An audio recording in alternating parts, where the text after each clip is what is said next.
Hello and welcome to this video where we're going to talk Path of Exile 2 Endgame.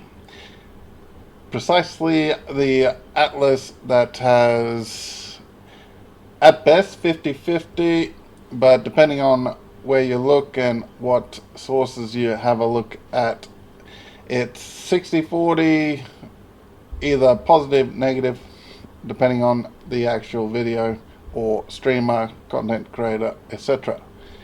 Now, if you don't know, the Path of Exile 2 is changing its endgame, and just a quick little review. This is the Atlas, and it serves as the core of the endgame for Path of Exile 2. It's infinite and expands in all directions. Which is good. Now, we are not going to spoil the plot too much here, but corruption from the beast has blighted the land, and your objective is to help fight it. It seems like beyond. In the Atlas you will find the Ziggurat, a temple in which the Val research the front. So, pause it here. This is obviously where you start, and the directions that you can see here are your 4 starting directions. Now, this, if you fail all 4, you cannot progress and your atlas order resets. If you can't progress at all, you can reset your atlas and start all over again. So say you get an area, you farmed it, you try to progress, you block off the areas, and then pretty much all you got is what you've already done. You can sacrifice the tens of hours to, obviously you could have done hundreds of hours depending on how far you've gone, reset it all to start from this again. And we'll continue on a little. Fundamentals of space and time. Here we can open portals to nearby locations and begin cleansing corruption and finding resources. In order to power the portal device, some of the monsters that you will face. Just like a map. Inside the waystone, and click Traverse. Portals will open, allowing you and your party to travel to the area you have selected. All the areas in the endgame feel distinct from the locations in the campaign, and we have dialed the randomization up to 11. The monster packs you will face in each map are totally random, and the combination It's of good them for will lead to some replayability. interesting combat situations. There are over 400 monster types in early access, and they have a lot of varied and interesting abilities. Depending on which combinations you face, you might find some serious challenges. In order to cleanse the corruption from the area, you will need to defeat all the powerful rare and unique enemies in it. So yeah, so to pass the map, you need to complete all the rares and any uniques that are in the map to be able to complete the map, not just boss rush. So you need to pretty much clear the map of enemies, because the rares will be hanging around the trash. So you'll be clearing the whole map. You can't really just boss rush anymore. Once you have done that, the area will be marked as completed, and you will be able to travel past it to progress deeper into the world. If you die, then the map can no longer be run, and you will have to find another way around to get to the areas behind you. That is probably the biggest point that is on contention. The fact that you die once, you stop progression and all that, and you could brick your map whilst doing it. And if we look at this is a boss icon.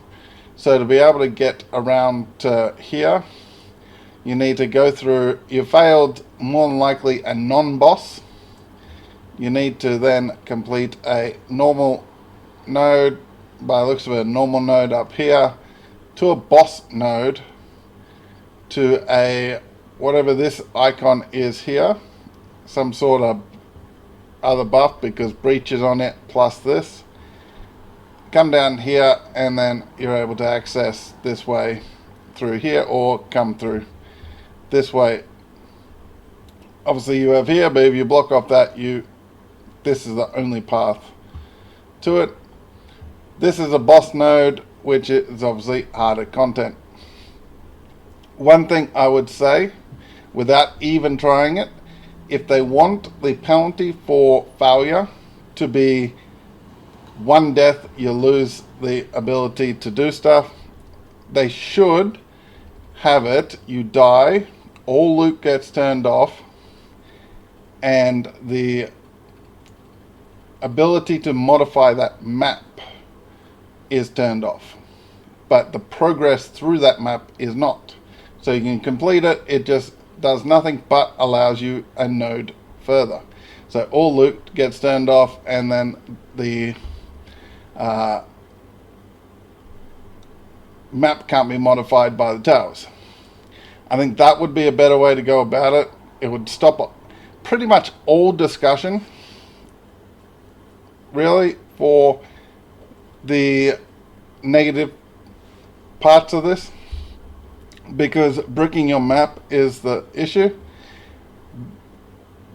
Pathing nodes, it's going to happen, and it's going to be like, meh.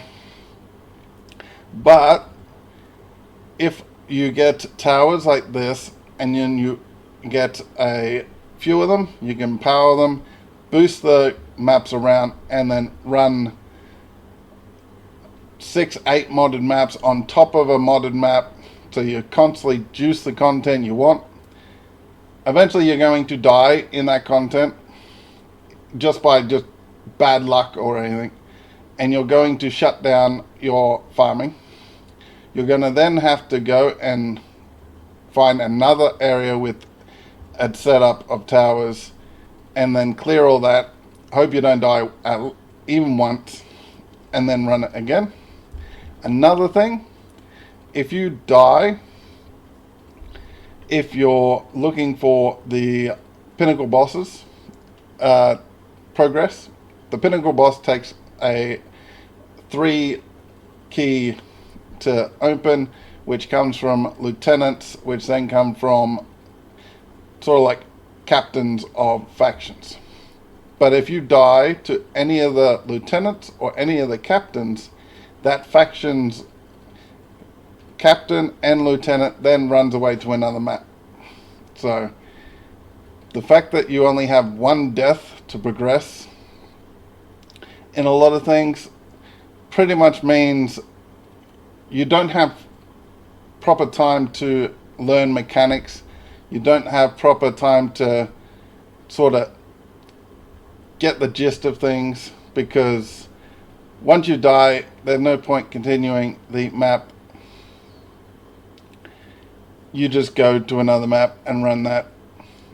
And then if you die to the lieutenants, you got to go find them again. So you got to go, just forget the map that you're running and go for another one trying to find them. We don't know how hard that's going to be, whether it's just going to be a sort of Eater Exarch sort of thing. You get a little harder, a little harder, a little harder, and then you pretty much stumble onto the Infinite Hunger and Black Star, then obviously Eater and Exarch fight itself. So it could be just you stumble onto it and it's fairly easy to come across, but by the sounds of it, the fact that you've got to go hunting and go scurrying around all the maps, similar to Last Epoch, sort of further out you go, the higher the content, the more loot drop. It seems like it's going to have more drawback on playing, and it's not necessarily a drawback on the sort of you die, you lose it stuff. It's the inability to farm what you want based on how hard or easy it will be to actually get enough of these towers in an area you haven't died to actually run the content. I think more than likely you'll be progressing through the Atlas with one strategy, and then you'll probably reset the Atlas and then try to find towers. I would not be surprised if in the first week or so there is Atlas reset strategies where if you have not got X amount of towers in your, say, 20, 30 nodes away from your start, re-roll your Atlas or deliberately die in 4 points, and then it re-rolls for you. And then do that until you get X amount of towers. I wouldn't be surprised if that sort of strategy came out. Now, the arguments to why this is nothing to worry about is pretty much that people need to get good. Streamers, content creators, all that, pretty much their response is that players need to just get good, and the actual thing will create build diversity, defense diversity, and create a wider range that even casuals can do.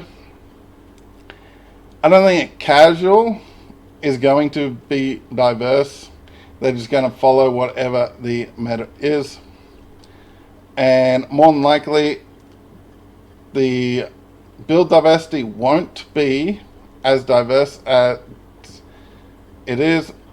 They state that it might, because if you played last Epoch, the defensive abilities that were in that game, if you didn't have XYZ of energy shield, low life, armor stacking, you pretty much just say goodbye to being able to do endgame content without a certain like giga build damage wise, and then you just cop the odd death.